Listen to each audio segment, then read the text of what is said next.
Basement sa usa ka hotel sa may Mango Avenue nasunog kaganang buntag. Mga bumbero naglisod pagsungasong tungod sa bagang aso nga mibuot sa basement. Ano ang report?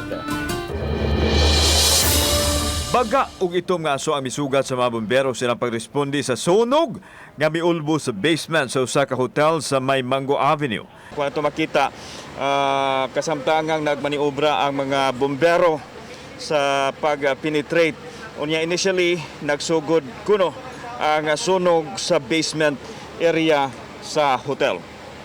Bigamit pa sila og blower aron mahawan ang aso aron masayon silang makapenetrate. Suma sa hotel staff nga pasado alas 8 sa buntag nakadungog sila og buto sa basement ug didto nagsugod ang kayo. Dali nilang gipagawas ang pipila ka mga hotel guest nga gilangkuban usab sa mga frontliners nga gipaistar nila sa ilang establishmento. Mga wiring siguro sir kasi dito man siya naimbuto sa IT room. Sa pakisusi na sayran sa Cebu City Fire Department nga nagsugod ang sunog sa IT room nga gipanagiya sa usa ka telco nga nag-okupar sa basement. Basta IT room ko na siya nga tungod guro sa pressure mo to pressure sa sud kay confine man ko na siya urag sealed ang room ba. So mo to nakadungog sila buto. Wa na makakatap sa ubang bahin sa hotel ang sunog.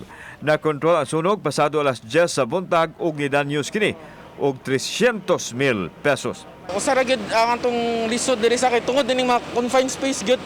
Lisod gyud ning confined space kay especially if ato mga bumbero sa diri is wala sila ka suwito sa lugar. Kauban si Cleofer Lumayag, ako si Alan Domingo. Balitang Bisdak.